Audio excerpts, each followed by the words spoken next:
I'm standing on my own dock at 6 a.m., coffee in hand, when 3 police cruisers come screaming down my driveway in Willowbrook Estates. The HOA president is pointing at me like I'm public enemy number 1, screaming that I'm illegally fishing on community property. The irony? I've owned this 5-acre lake since 2009, and these people have been trespassing on my land for years. But here's what Karen and her board don't know. I'm not just some electrician they can push around. I've got 38 years of property deeds, $400, 0 cents worth of trail cameras, and a very patient attorney on speed dial. What would you do if your HOA tried to steal your family's lake? Drop a comment below, because what happens next is the most satisfying legal destruction I've ever witnessed. These entitled bureaucrats picked the wrong property owner to mess with. My name's Mike, and I'm a 42-year-old electrician who thought he'd inherited a slice of paradise when my grandfather passed in 2009. 5 acres of pristine woodland with a 2-acre spring-fed lake that had been in our family since 1987.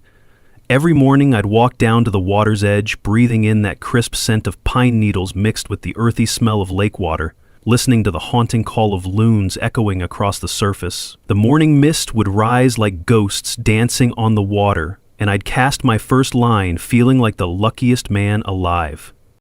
Back when Grandpa bought this land, it was nothing but forest and farmland for miles. He got it for a steal.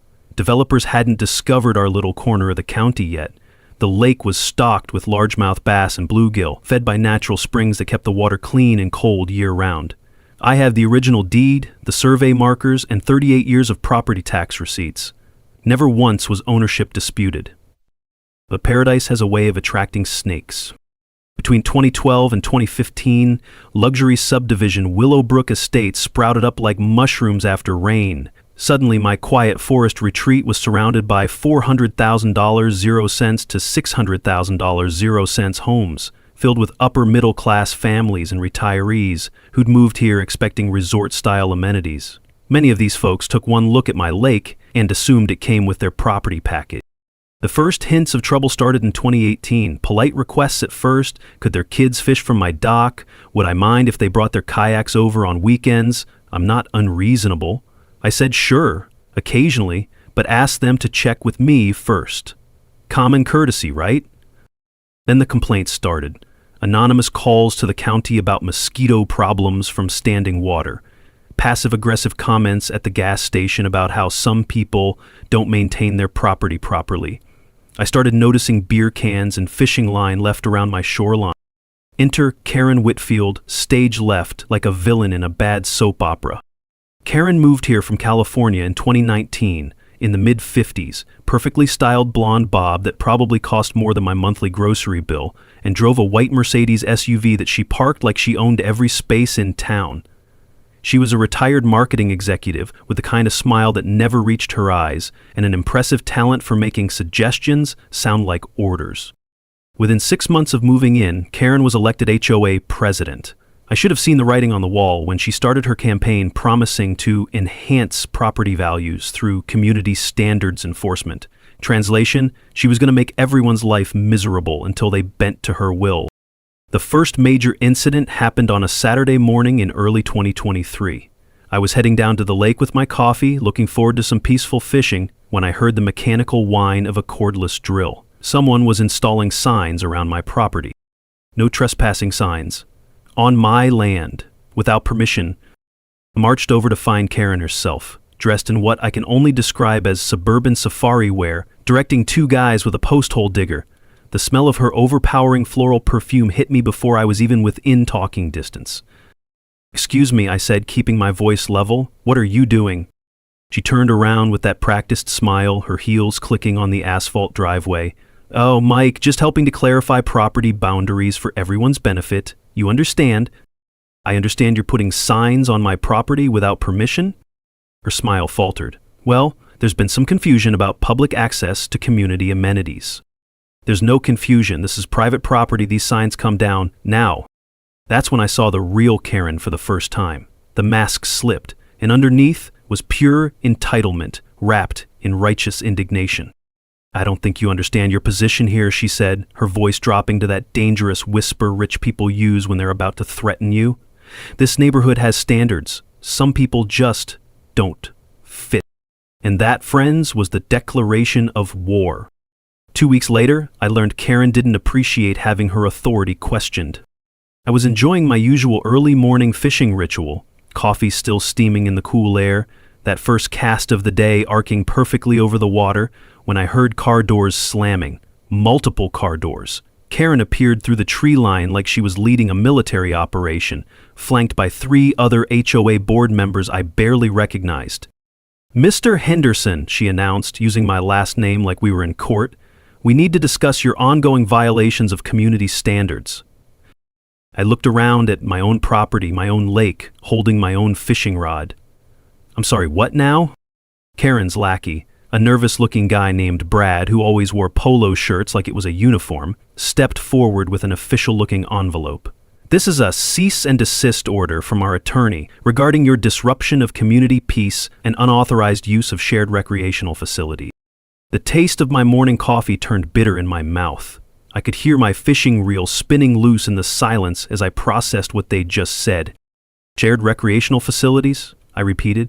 "You mean my private lake that I own?" "The HOA has determined that certain amenities impact community property values and therefore fall under our jurisdiction," Karen said, reading from what looked like a prepared script. "Continued violations will result in daily fines of $200.00, with potential liens against your property. Here's the thing about bullies. They count on you being too shocked to respond effectively. They ambush you, overwhelm you with official-sounding nonsense, and hope you'll crumble under pressure. Karen had clearly done this before, but I'd been raised by a grandfather who taught me that when someone threatens your livelihood, you don't get mad, you get smart. "I'll need to review this with my attorney," is all I said. Karen's smile widened like she'd won something.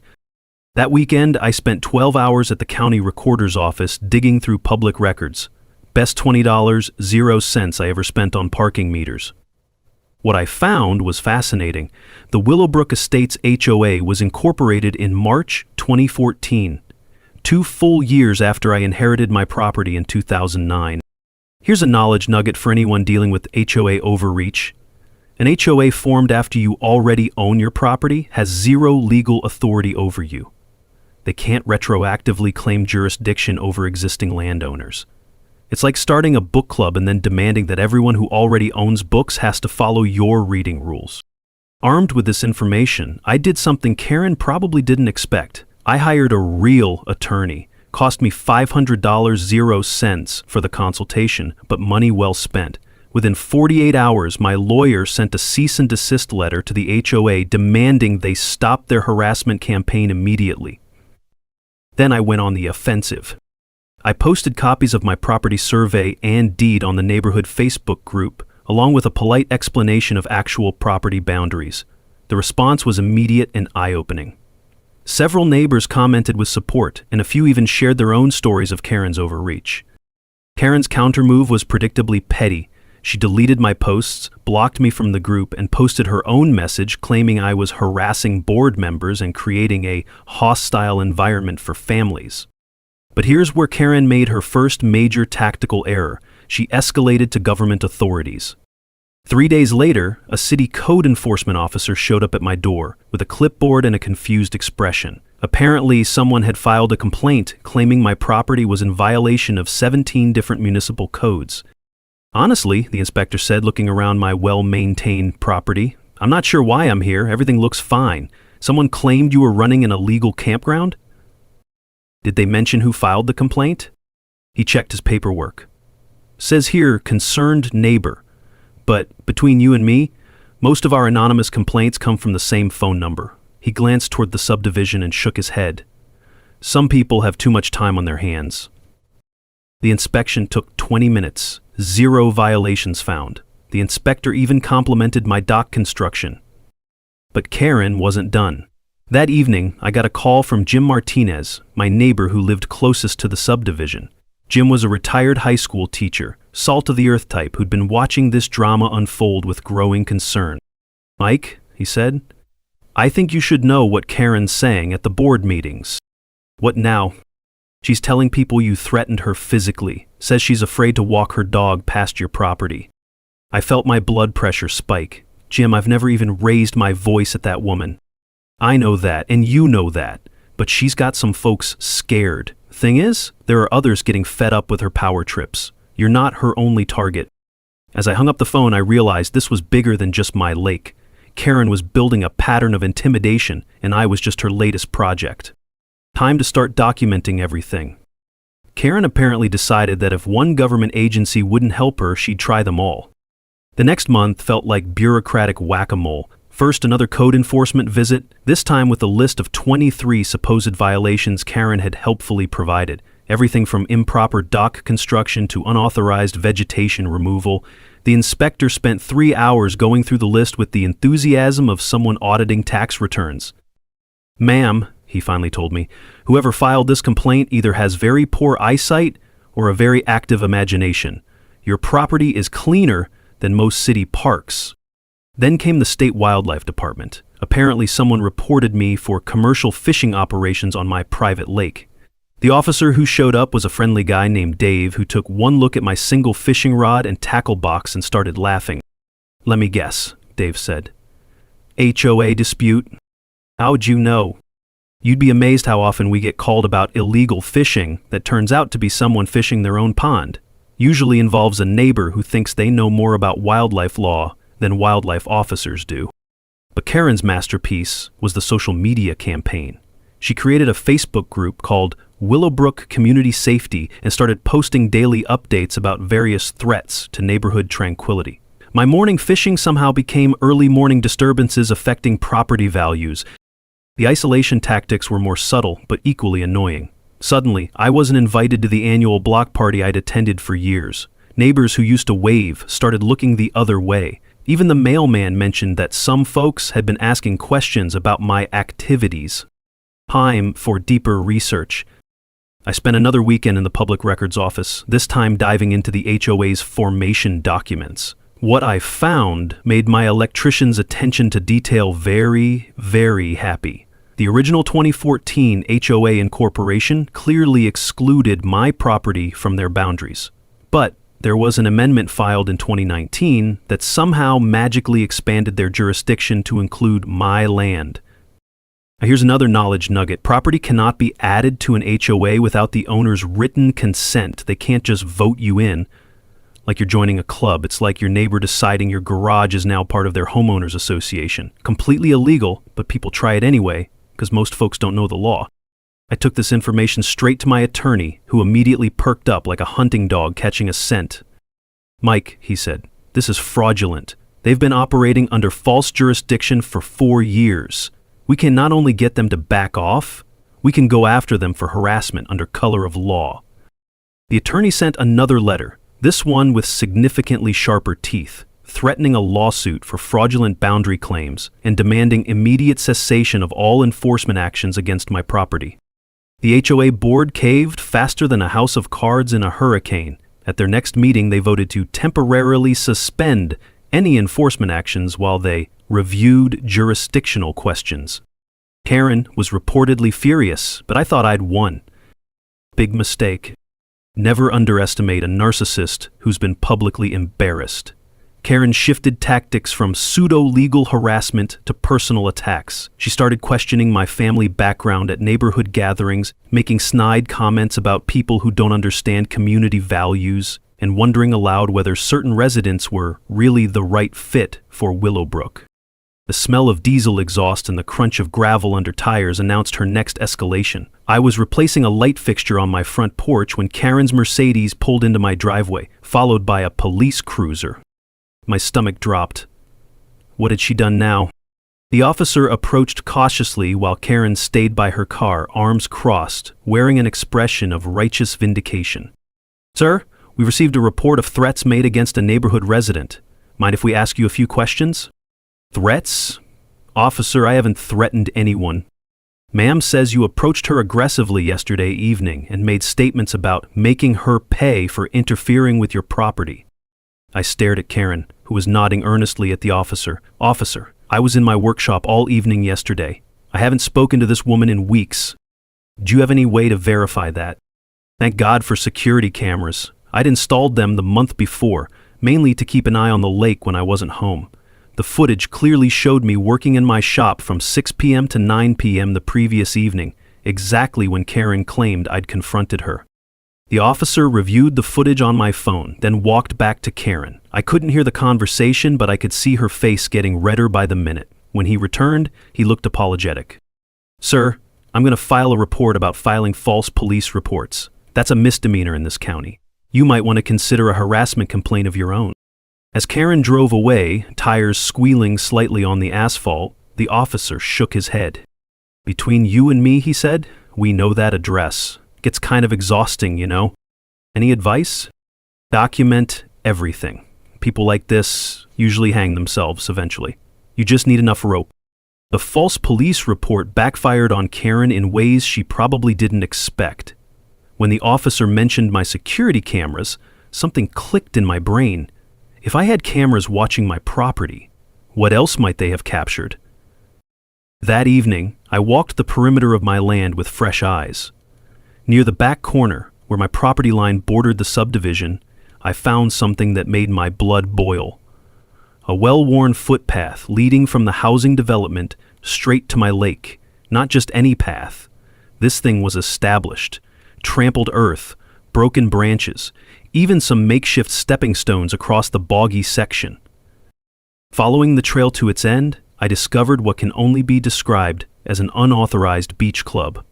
Someone had built a crude dock extension onto my existing structure. There were permanent-looking Adirondack chairs arranged around a stone fire pit, fishing rod holders bolted to trees, and a weathered cooler chained to an oak tree. The smell of old charcoal and stale beer hung in the air like evidence of countless trespassing parties I'd never known about. I installed trail cameras that weekend, 6 of them, motion-activated with night vision strategically placed to cover every angle of the unauthorized access route. Cost me $400, 0 cents, but I had a feeling it would be worth every penny. The footage was absolutely stunning. Over the next 2 weeks, I documented 47 separate instances of trespassing. Families having picnics, teenagers throwing parties, adults hosting fishing tournaments. One memorable night captured what appeared to be a full-blown barbecue with at least 20 people. But the real jackpot was Karen herself, appearing in the footage no fewer than 8 times. Karen who claimed to be afraid of me. Karen who'd called the police about my threatening behavior. There she was, bold as brass, using my lake like her personal resort. Time for some detective work. Jim Martinez had become my unofficial intelligence network, and he delivered information that made the trespassing suddenly make sense. "Mike, you need to see this," he said, showing me a copy of the HOA's annual budget. "Look at line item 47. Lake maintenance. $15,000, 0 cents over 3 years.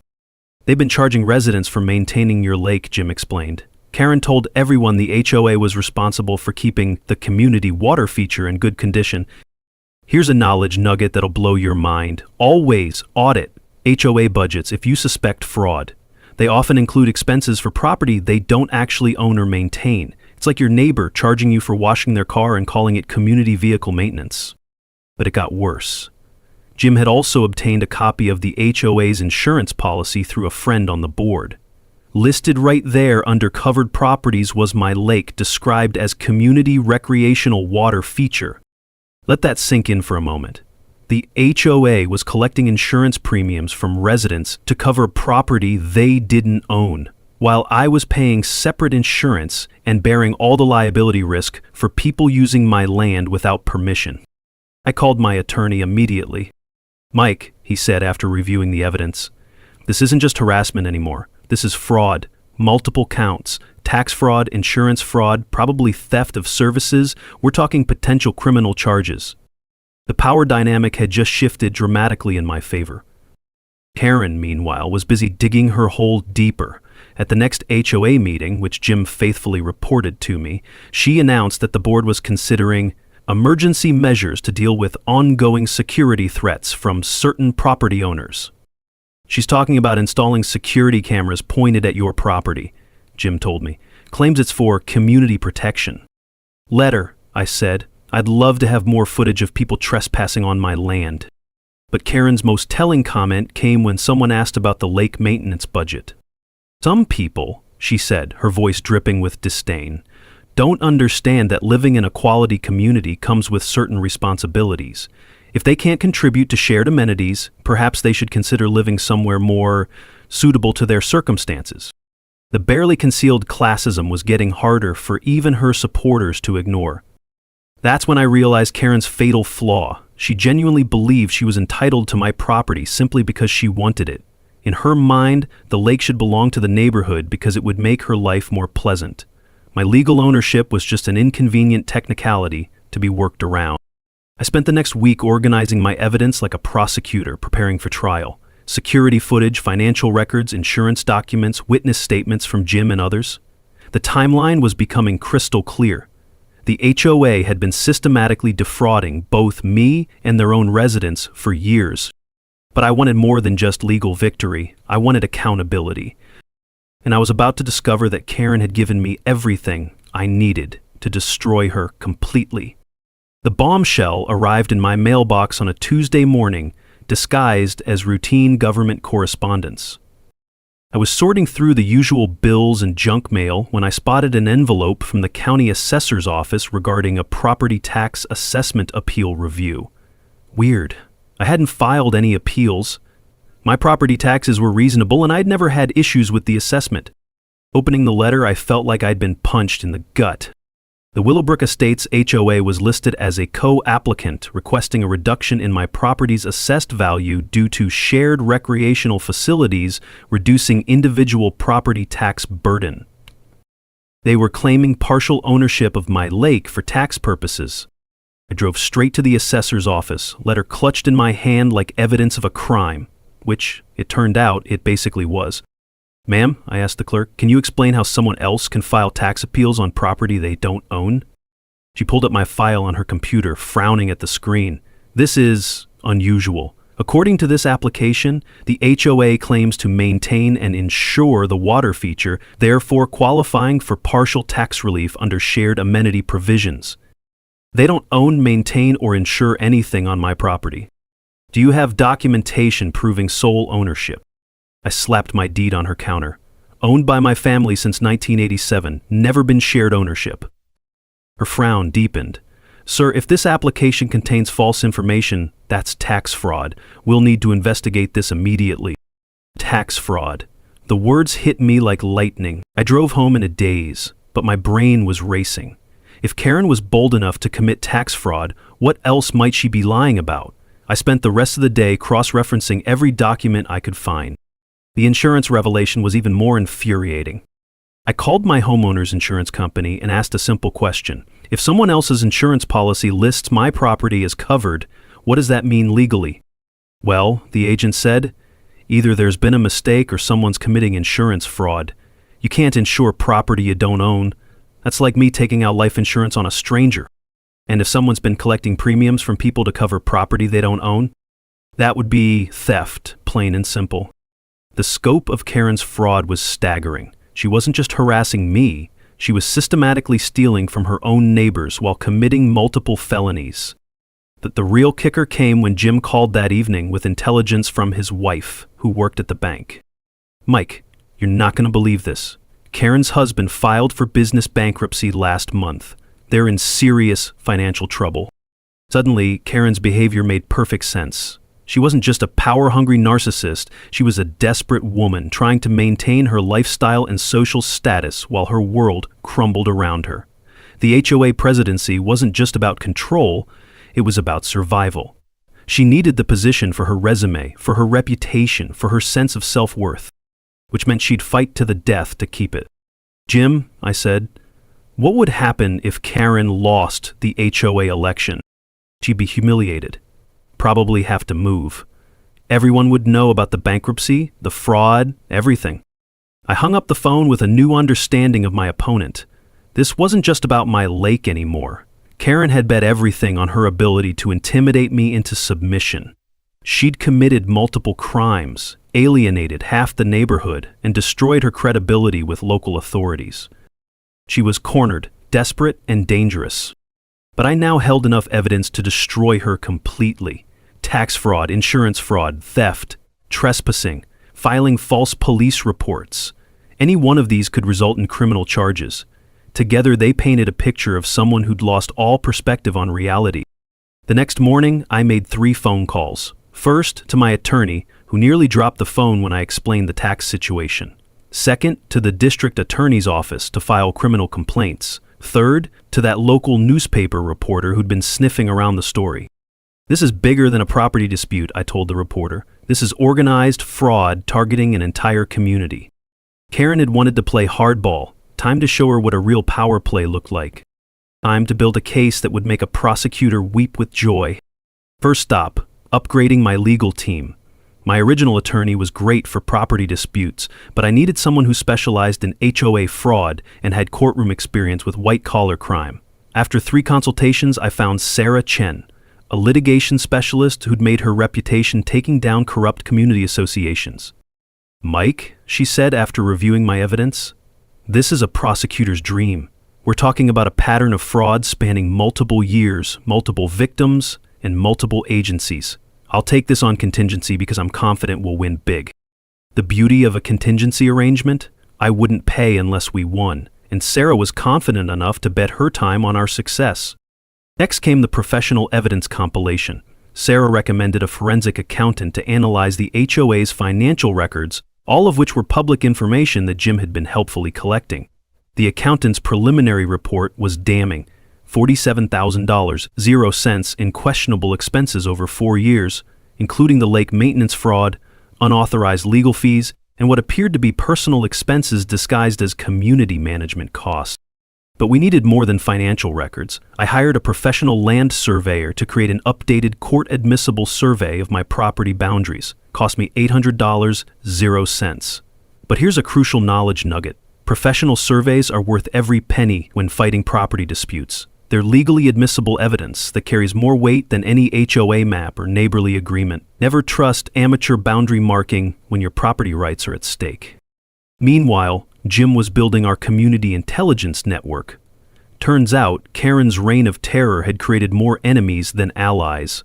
6 other residents were quietly documenting their own harassment stories, and a retired accountant named Mrs. Patterson volunteered to help analyze the HOA's books. Karen tried to fine me $500, 0 cents for having the wrong shade of mailbox, Mrs. Patterson told me. When I asked to see the regulation she was citing, she said community standards don't need to be written down. That's when I knew she was making it up as she went along. The trail camera surveillance was producing comedy gold.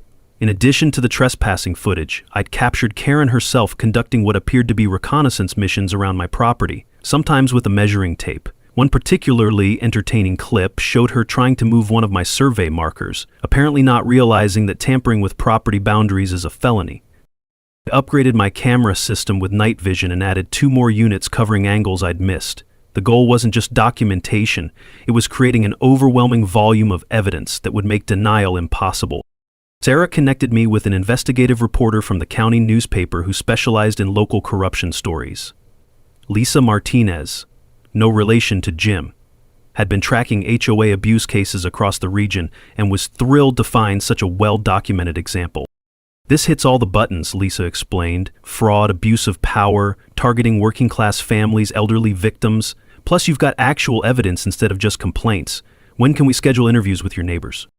The criminal complaints were progressing faster than expected. The district attorney's office assigned an investigator who seemed genuinely excited about the case. Apparently, white-collar crime in suburban community associations was a growing problem, and they'd been looking for a solid case to set precedent.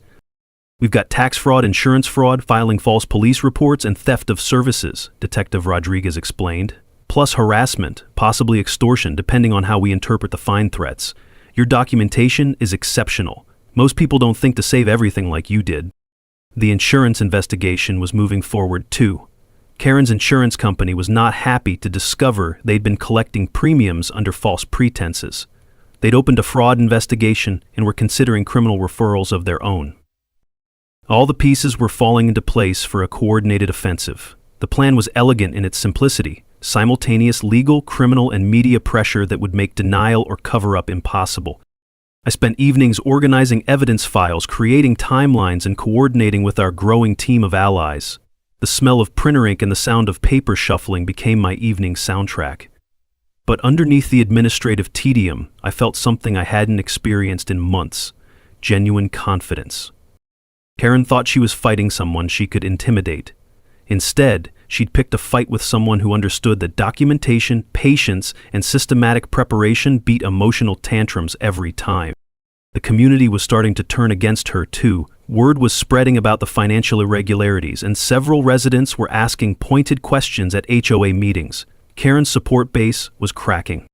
Time for the final phase, letting Karen destroy herself while the cameras rolled. Karen's desperation manifested in ways I never could have predicted. The first sign came on a Monday morning when I discovered my dock had been vandalized overnight. Someone had taken a crowbar to the decking and cut my fishing line's storage. My tackle box, which I'd stupidly left outside, was gone entirely. About $200, 0 cents worth of lures and equipment that had belonged to my grandfather. The smell of fresh wood splinters mixed with lake water told the story of recent destruction, and my trail cameras had captured every detail in high-definition glory. The footage showed 2 teenagers I didn't recognize doing the dirty work around 2 a.m., but the real prize was the wide shot that caught Karen's white Mercedes parked on the road nearby. Engine running, headlights off. Amateur hour, Detective Rodriguez said when I showed him the footage. Conspiracy to commit vandalism, plus using minors to commit crimes. She's really going for the full felony collection. But Karen wasn't done. Over the next 2 weeks, I received a barrage of anonymous complaints filed with every government agency imaginable. Code enforcement got reports about unpermitted structures and environmental hazards. The health department heard about standing water breeding mosquitoes. Someone even called the fire marshal claiming I was storing flammable materials near a water source. The most creative complaint went to the state environmental agency, claiming my fishing was disrupting endangered waterfowl nesting. The biologist who came to investigate was actually impressed with my lake's ecosystem. Whoever filed this complaint doesn't know much about local wildlife, she told me. You've got one of the healthiest small lake environments I've seen in years. Keep doing whatever you're doing. Karen's social media campaign escalated to all-out character assassination. Fake reviews appeared on my business website claiming I was unreliable and hostile to customers. Someone created a fake Facebook profile using an old photo from my company website and posted inflammatory comments on local business pages. But her masterstroke of stupidity came when she tried to turn my own customers against me. I was finishing a residential electrical job when the homeowner approached me with an uncomfortable expression. Mike, I need to ask you something. Someone called me yesterday claiming you were under investigation for fraud. They said I should be careful about paying you. Who called you? Wouldn't give a name, said they were from the Community Safety Committee, but the caller ID showed a local number. That evening, I cross-referenced the number. It belonged to Karen's landline. Here's where Karen made a critical tactical error. She went after my livelihood. Up until that point, this had been about property and principle, but attacking my business, that was war. Sarah Chen was practically salivating when I told her about the business interference. Portious interference with business relationships, she said. That's big money damages. We can now sue for lost income, reputation damage, emotional distress. Karen just turned a property dispute into a 6-figure lawsuit. But the real entertainment came when Karen decided to get creative with law enforcement. I was replacing outlet covers in my kitchen when I heard the familiar sound of multiple vehicles in my driveway. This time it wasn't just police. It was police, paramedics, and a fire truck. Sir, we received a 911 call about someone having a medical emergency at this address, the paramedic explained. Caller said an elderly man had collapsed and wasn't breathing. I'm the only person here, and as you can see, I'm fine. False emergency calls are a felony, the police officer said grimly. This is the 3rd one this month from your neighborhood. Someone's trying to tie up emergency resources. The 911 recordings, which became public record after the investigation, were pure gold. Karen's voice was clearly identifiable on 2 of the 3 calls, despite her attempts to disguise it. She'd reported a heart attack, a possible drowning, and shots fired at my address. Each false emergency call was a separate felony charge. But Karen's pièce de résistance was her attempt at bribery. I was checking my mail when she appeared like a bad omen, walking up my driveway with the confidence of someone who thought she held all the cards. Mike, she said, I think we can resolve this situation like adults. I kept my phone recording in my pocket. a habit I'd developed after the false police report. I'm listening. The HOA is prepared to offer you $25,000, 0 cents cash, plus exclusive fishing privileges for your family in exchange for your cooperation in resolving our boundary disagreement. Cooperation meaning what exactly? You withdraw your complaints, we formalize a shared use agreement for the lake, and everyone wins. And if I don't agree? Her smile turned predatory. Well, these legal battles can be very expensive and very public. Small business owners can't afford that kind of attention. I had it all on recording. Attempted bribery, extortion, and threats, all captured in Karen's own voice. The beautiful irony, Karen thought she was offering me a way out when she was actually handing me the final nail for her coffin. Karen's final gambit was so outrageous it bordered on comedy, if it hadn't been potentially devastating to my property and health. 2 days after her failed bribery attempt, I received an official-looking letter from the city's environmental health department. Someone had filed a complaint claiming my lake was contaminated with hazardous runoff that posed a significant public health risk to the surrounding community. The complaint was detailed, technical, and completely fabricated. It claimed chemical analysis had detected elevated levels of petroleum products and heavy metals in the water, supposedly from my electrical work equipment being stored too close to the shoreline. When the environmental inspector arrived, he brought a full hazmat team and looked ready to declare my property a Superfund site. "Sir, we're going to need to test every inch of this water," he said, suiting up like he was entering Chernobyl. "If these contamination levels are accurate, we'll have to condemn the property immediately." My stomach dropped. A contamination finding could not only destroy my property value, it could bankrupt me with cleanup costs. But here's the thing about actual environmental professionals. They know their business. After 30 minutes of testing, the inspector started looking confused. "This is some of the cleanest natural water I've ever tested," he said, pulling off his protective gear. "Whoever filed this complaint either used fake test results or completely made up the data." Fake test results? The complaint included a lab report claiming to be from AccuTest Environmental. I called them this morning. They've never heard of your property, never tested water from this address. Creating fake government documents is a federal crime. But Karen wasn't done destroying herself. That same week, she attempted to organize a boycott of any local business that served me. She created flyers claiming I was under investigation for environmental crimes and a threat to community safety. The flyers were distributed to every business in town, complete with my photo and a warning that supporting dangerous individuals enables community harm. The response from local business owners was swift and unanimous. They called it harassment and threw the flyers in the trash. Several shop owners contacted me directly to express support and share copies of Karen's insane manifesto. "Mike," said Tom from the hardware store, "in 30 years of business, I've never seen anything this crazy. She's making herself look like a lunatic." But Karen's masterpiece of self-destruction came when she decided to take her case to social media with a public video. Jim Martinez sent me the link with the message.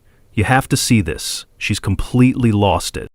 The video was a 20-minute rant posted to the neighborhood Facebook group, filmed in Karen's living room with the kind of lighting that made her look like a horror movie villain. She claimed I was part of a conspiracy to destroy property values and that my lake was illegally harboring criminal activity. The conspiracy theory got wilder as the video progressed.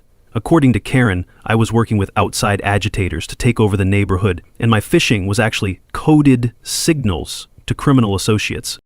The comments section was pure gold, neighbors responding with confusion, disbelief, and growing concern for Karen's mental state. Several people suggested she seek help, and one neighbor flatly called her delusional. But the real kicker came at the end of the video when Karen made direct threats. If the authorities won't protect this community from dangerous individuals, residents may need to take matters into their own hands. Sometimes good people have to make hard choices to preserve their way of life. Threatening vigilante action against a neighbor on a public forum while claiming they're a criminal? That's textbook harassment with implied threats of violence. I forwarded the video to Detective Rodriguez, who watched it with the kind of fascination usually reserved for nature documentaries about predators making fatal mistakes. "Mike, she's basically confessing to a campaign of harassment while threatening future violence. This video alone is enough for criminal charges." The community response was immediate and decisive. By the next HOA meeting, 6 board members had submitted written demands for Karen's resignation. The subdivision's property management company sent a formal letter stating they would terminate their contract if the harassment continued. Karen's support base had evaporated completely. Even her closest allies were distancing themselves, terrified of being associated with someone who'd gone full conspiracy theorist in public. The smell of victory was in the air, mixed with the clean scent of morning lake water. My trail cameras were still capturing daily evidence. My attorney was preparing multiple lawsuits, and criminal investigators were building cases that could put Karen behind bars. But I wanted more than just legal victory. I wanted Karen's public humiliation to be complete, witnessed by the entire community that had watched her try to destroy me. The monthly town hall meeting was coming up, and I had a plan that would end this once and for all. Time to let Karen hang herself with her own rope in front of everyone who mattered. The Willowbrook Community Center had never seen a crowd like this. What should have been a routine monthly town hall meeting had turned into the social event of the year. Word had spread through the neighborhood like wildfire. Mike Henderson was finally going to face off with Karen Whitfield in public, and nobody wanted to miss the fireworks. I arrived 15 minutes early to find the parking lot already packed. Cars lined the street for 3 blocks, and I could see neighbors streaming toward the building with the eager anticipation usually reserved for championship games. The buzz of excited conversation filled the evening air like electricity before a thunderstorm. Inside, every seat was filled, with people standing along the walls and crowding near the doors. I spotted familiar faces throughout the crowd. Jim Martinez gave me a supportive nod. Mrs. Patterson smiled encouragingly, and even some of my electrical customers had shown up to watch. The local newspaper photographer was setting up in the corner, and I was surprised to see a camera crew from the regional TV station. Karen sat in the front row, surrounded by empty chairs like a quarantine zone. She was dressed in what I can only describe as courtroom formal, a navy blazer and pearls that probably cost more than my monthly mortgage payment, but her perfectly styled exterior couldn't hide the tension radiating from her like heat from pavement. Mayor Johnson called the meeting to order, his voice barely audible over the murmur of 150-plus residents packed into a space designed for maybe 80. Ladies and gentlemen, we have an unusual situation tonight. Mrs. Whitfield has requested time to address what she calls ongoing threats to community safety, and Mr. Henderson has requested equal time to respond. Mrs. Whitfield, you have the floor. Karen stood up with the confidence of someone who still believed she could control the narrative. Her heels clicked across the linoleum as she approached the podium, and I caught a whiff of that overwhelming floral perfume that had become her signature. Thank you, Mayor Johnson. I'm here tonight because this community faces a serious threat to our safety, our property values, and our way of life. She launched into a prepared speech about dangerous individuals who refuse to respect community standards and use intimidation tactics against law-abiding families. According to Karen, I was everything from an environmental hazard to a criminal mastermind running some sort of lake-based operation. The crowd's reaction was immediate and unmistakable. Eye rolls, head shakes, and barely suppressed snickers rippled through the audience. Someone in the back actually laughed out loud when Karen claimed I was illegally operating commercial fishing activities. After 10 minutes of increasingly unhinged accusations, Karen concluded with a dramatic flourish. If our elected officials won't protect us from this individual's criminal behavior, then concerned citizens may have no choice but to take action ourselves. The room fell silent. Even Karen seemed to realize she'd just threatened vigilante violence in front of 150 witnesses and a TV camera. Mayor Johnson looked uncomfortable. Mr. Henderson, your response? I walked to the podium carrying a single manila folder, feeling remarkably calm despite the weight of the moment. This was it. Months of documentation, investigation, and patience, all leading to this moment. Thank you, Mayor Johnson. I'd like to start with a simple question. I opened my folder and pulled out the first exhibit, my property deed. Mrs. Whitfield, this document shows I've owned 5 acres, including a private lake, since 2009. Could you explain why your HOA has spent $15,000 0 cents over 4 years maintaining property you don't own? The crowd stirred. Karen's face flushed, but she remained silent. Perhaps you could explain why your HOA's insurance policy lists my private lake as a covered community amenity? I had displayed the insurance documents on the projector screen. Gasps and murmurs filled the room. Or maybe you'd like to discuss why you filed tax appeals, claiming partial ownership of my property to reduce the HOA's tax burden? Karen shot to her feet. This is harassment. He's twisting. Ma'am, Mayor Johnson interrupted. Please let Mr. Henderson finish. I pulled out my phone and connected it to the sound system. Mrs. Wickfield, last week you offered me $25,000 to withdraw my complaints against the HOA. Would you like to explain to everyone what you meant when you said small business owners can't afford legal attention? I played the recording. Karen's voice filled the room, clear as day, offering bribes and making threats. The crowd erupted. Shouts of, "What the hell?" and "Are you kidding me?" echoed through the building. Several people were on their phones, presumably recording or sharing updates. Karen was standing now, her face cycling through shades of red that shouldn't exist in nature. "You recorded me without consent. That's illegal." "Actually," I said calmly, "Virginia is a one-party consent state. But here's my favorite part."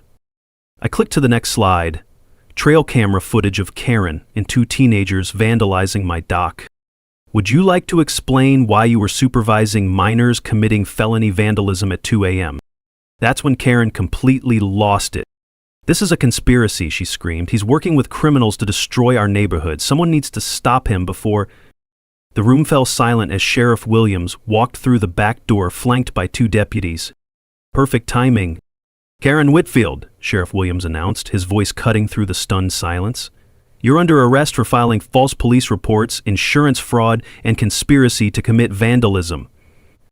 The room exploded. Camera flashes lit up Karen's face as she was read her rights in front of the entire community. Her perfectly styled facade crumbled as handcuffs clicked into place, and the woman who terrorized the neighborhood for months was led away in disgrace. The crowd burst into spontaneous applause, not for Karen's arrest, but for justice finally being served. 3 weeks later, the legal dominoes fell exactly as predicted. Karen pled guilty to multiple fraud charges in exchange for probation, community service, and $50,000 in restitution, money that would be distributed among the HOA residents she'd been stealing from. The HOA board voted unanimously to exclude my property from their jurisdiction permanently, along with a formal public apology published in the local newspaper. The criminal case became a cautionary tale studied by property rights lawyers across the state. Detective Rodriguez told me it was the most well-documented harassment case he'd ever seen, and prosecutors used my evidence-gathering techniques as a training example for other victims of HOA abuse. But the real victory wasn't legal, it was personal. 6 months after Karen's arrest, I hosted the first annual Willowbrook Lake Day at my property. What started as a simple neighborhood barbecue turned into a celebration of community healing. Families brought picnic blankets and folding chairs. Kids learned to fish with tackle donated by local sporting goods stores, and the smell of grilled burgers mixed with the clean scent of lake water in the perfect summer evening air. Jim Martinez's granddaughter caught her first bass that day, squealing with delight as the fish jumped and splashed. Mrs. Patterson brought homemade potato salad and regaled everyone with stories of her accounting investigation into Karen's financial crimes. Even Mayor Johnson stopped by to officially thank me for restoring transparency and accountability to local governance. The lake, that had been a source of conflict, became a symbol of what communities could accomplish when good people stood up to bullies. I partnered with the State Wildlife Department to create an educational program teaching kids about lake ecology and conservation. Every Saturday morning, young families gather at my dock for free fishing lessons and environmental education. The program has become so popular that 3 neighboring counties have asked me to help them start similar initiatives. My electrical business thrived beyond my wildest expectations.